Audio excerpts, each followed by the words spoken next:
national media sucks everybody in to buying one single narrative when it comes to a housing market. They want you to believe that there's just one national housing market, which is why they portray data and evidence and speak about the market in generalities, or actually just one generality, which is that it's either doing well, it's not doing so hot, rates are up, so that's going to cause problems, rates are low, and now there's a frenzy, but it's all one big lie. In fact, it's categorical BS. And it's by design, of course, because the media wants you to get sucked in and understand something simple but negative and become fearful. But here's the absolute reality. There isn't one national housing market. I'll state the obvious. The United States is different in every state and every market. In fact, there are 630 micro markets when it comes to housing, and they all operate completely independent and so differently from one another. So to say there's one national market and it's either good or it's bad is extremely naive, and it's very manipulative and quite honestly irresponsible. So if you're thinking about buying a house in the San Francisco market or in Marin or in Oakland, but you feel like the market's kind of stacked against you or you don't know where to begin, that's okay.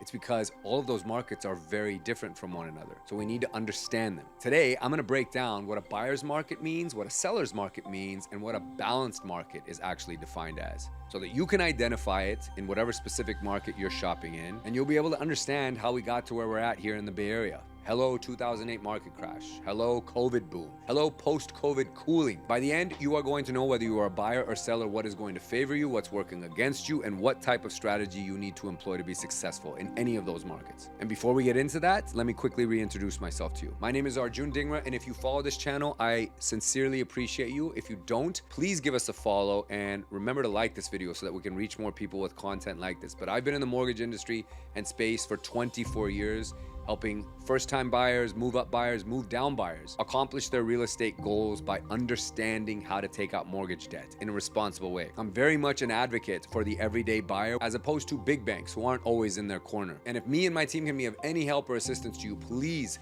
send me a DM on Instagram at Arjun Mortgage. I answer all of my DMs, and I would be honored and excited to help you in any part of this journey that you are seeking. So thanks again, guys, for following the channel.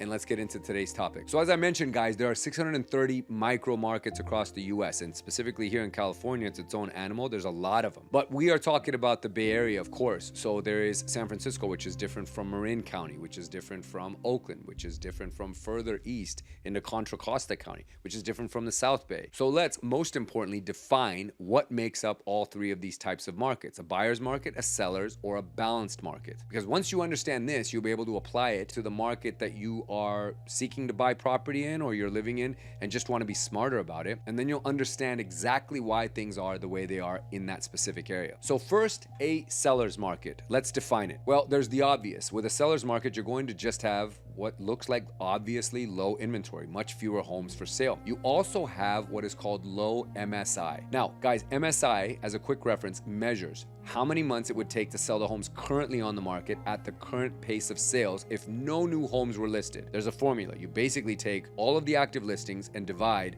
by the homes sold per month. So, for example, if there were 600 homes for sale in San Francisco and 200 of them sold per month, the MSI would be 3 months of supply. That means if no new homes came on the market, it would take 3 months to sell everything that is currently on the market. So in a seller's market, you are going to have low, which is basically about less than 3 months worth of MSI. Next, you have homes selling pretty fast in a seller's market. Very short days on market. Prices tend to rise. You've got multiple offer situations, bidding wars, and most all the properties you'll see are selling for over asking price. Effectively, in this market, sellers have all the leverage, which means you better not ask them for any type of a concession because you'll just get laughed at. Now, within a seller's market, here's what buyers and sellers can expect to do, because there's always a way, regardless of which hat you're wearing. So for buyers, you have to be on your game when you're in a seller's market. You have to expect intense competition. You have to expect that there will be multiple people probably fighting for that property. So you really need to look for value. You need to do your homework ahead of time. Get your inspections done in a creative way to where it's not going to slow down your process. And make sure you are not just pre-approved, but you are fully underwritten with an extremely fast closing timeline. Anything that's going to give you a leg up over the competition. Now for us, with our clients, we are closing transactions in less than 16 days, which quite honestly is not that different from a cash buyer who generally will write an offer for 10 days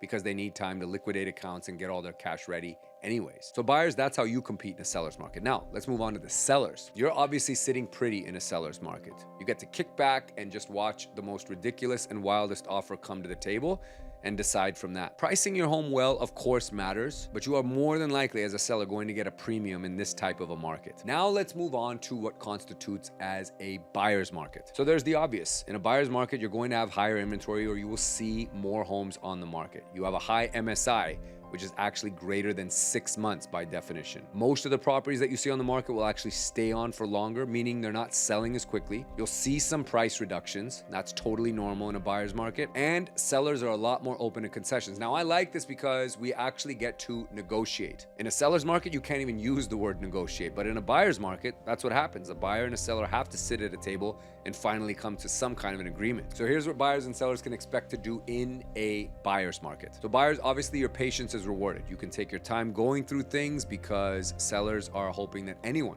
will buy their home in such a market. And you got a lot more negotiating power for repairs, financing concessions, such as buying down your interest rate or covering your closing costs, or even just coming up with an outright better sales price. Now, sellers, the tables have turned on you here. So you need to be a lot more responsible with how you price and set that property for sale. It needs to be compelling. It needs to be priced competitively, not ridiculously, because that's not going to work anymore. Possibly invest in some improvements or things to raise the curb appeal, because it's not just going to sell like it did in a buyer's market. People have choices now. It's kind of like if you were the only single in your town and just about everybody else out there was the right demographic of who should be pursuing you. It doesn't matter what shape or condition you're in, your chances because of the demand are going to be pretty high of having a successful outcome. But if there's a lot more of you, then you're gonna have to raise your game and make sure you look appealing. Okay, last is a balanced market. With this, we have the MSI right around the historical average, which for many places is about 3 to 6 months. So nothing is really selling fast or slow. It's just pretty steady. Prices are also growing at a moderate rate with moderate competition, and some negotiations are possible, but there's nothing extreme happening. It's kind of quiet, but steady. So for buyers and sellers in this market, they both have some leverage, but nobody has the upper hand for sure. Decent pricing matters, timing certainly helps, and being prepared, of course, will never hurt you with your financing. Coming correct with a quick close, being fully underwritten, as I mentioned earlier. So those are the examples. Now let's talk a little bit of history so I can give you some examples of what kind of markets might tie to something you can remember. First, let's go to the 2008 financial collapse or housing crisis. Even leading up to 2008, and of course immediately after, many markets swung into a buyer's market. Inventory was really high. Demand had pretty much dropped due to foreclosures, economic conditions, people losing their jobs, or just being scared shitless. And as a result, whatever homes were on the market sat much, much longer. Buyers had all the cards. They held all the power. And sellers had to wait a long time and then often accept some very deep discounts on their properties just to get rid of them. Now let's talk about a booming market, and this obviously will be the COVID one. We had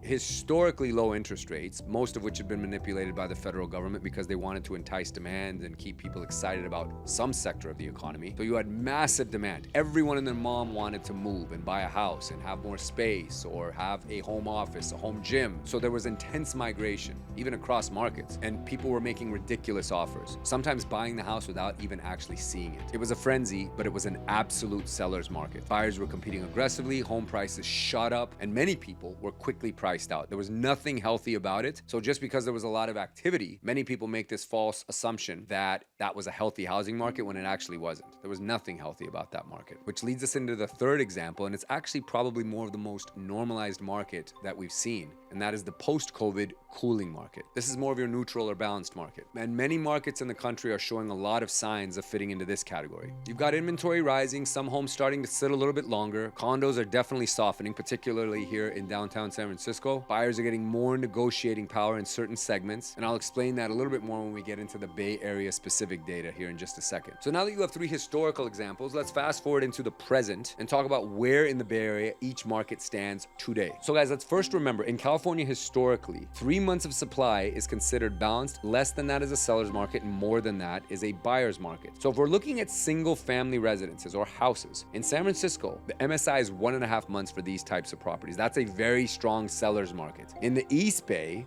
specifically Alameda and Contra Costa County. It's also a seller's market for most homes, with the MSI being between 1.8 and 2 months. Now let's head north of the Golden Gate Bridge. In Marin and the North Bay itself, except for certain counties like Napa, most single-family markets are still favoring sellers. There are some pockets or areas where there's some weakness or it's a little bit more balanced, but when it comes to homes here in the Bay Area at large, it's very much a seller's market and there's a lot of demand for them. Okay, so now let's look at the condo market. Now some condos in the Silicon Valley, San Francisco itself, and the East Bay have higher MSI, moving towards balanced or a little bit more buyer-friendly territory. For example, in Silicon Valley counties, condo MSI is now at about 4 months in San Mateo, 3.3 months in Santa Clara, and 5.8 months in Santa Cruz. That suggests without a doubt that buyers have a lot more leverage for this market segment. Okay, so that is houses and condos. Now let's talk about the trends. In the East Bay and in the condo markets, inventory is trending higher, up year over year. So it's giving you more choices and more opportunity for leverage as a buyer. Another thing, days on market is also rising, meaning homes are sitting for a little bit longer. Again, more leverage for you as a buyer. Now when it comes to prices, they are holding or even still steadily climbing for the single family residence or house market, especially in San Francisco itself, where there's so few homes to begin with. But pressure is definitely greater in all condo markets, San Francisco, Oakland, Silicon Valley. So again, guys, here's what this means for you. If you're buying in a strong seller's market or a market segment like home, single family residences, so that means San Francisco, let's take for example, then you need to come correct. I mean, you need to have every tool at your arsenal. Have your pre-approval or your pre-underwrite fully in place. Know what your limitations are and have some flex to your approval, meaning be able to qualify for roughly the same price point that you're comfortable with or is desirable to you at 0.25% or even higher than the current market rate. Now you want to do this because there's so much volatility. Interest rates can change in a day. And with the world being as chaotic as it is, this is not unusual. So you don't want to be in a position where you were approved for a certain price point, have your eye on a home, only to find out that afternoon the pre-approval you have is no longer valid. So be clear on what it is you want, be prepared to move very quickly and efficiently. Have some flexibility to that approval and be prepared to potentially have to offer a little bit above the asking price to get that home that you want. Now, if you're buying a condo in a buyer's market or something that's tilting towards that, or even a balanced market, you can take your time, you can negotiate harder, you can look for motivated sellers and strike a much better deal. Now, for sellers in a seller's market, you have it the easiest. There's less need to heavily discount, even stage or package that home well, or do upgrades. You can just sell it because you know everyone wants a place to live and it doesn't really matter ultimately what that final product of yours looks like. They're going to pay for it and probably pay a lot. Of course, you want to be careful and not overprice. And also be careful if you are a seller in a condo market. You still might need to invest in some type of staging or upgrading to put some polish or lipstick on that property, and be prepared to negotiate or offer some kind of a concession if it comes down to it. Balanced markets are a little bit tricky though, guys. They favor the well-prepared. So you need to price it right, condition it right, expose it well to make sure that it stands out if you're a seller. And if you're a buyer in a balanced market, you need to shop very carefully. So if you are thinking about buying or selling in your neighborhood, drop me a DM directly on Instagram at Arjun Mortgage and tell me what specific area you are interested in, and I will send you the MSI data on this so that you can analyze and understand whether it's a buyer's market, a seller's market, or a balanced market. Again, this is all essential, if not outright mandatory, for you to be able to function in that market and have a leg up. In one of our next videos, I will dig into how interest rates and mortgage cost and structure of loans is affecting buyers' purchasing power, especially in high-cost markets like the Bay Area. So again, guys, if I can be of help to you in any way, shape, or form, or my team can assist you, please send us a DM at Arjun Mortgage on Instagram. Let us know what you thought of this video, and if you found it helpful, drop us a comment below. Thank you again for watching, and we will see you guys on the next video.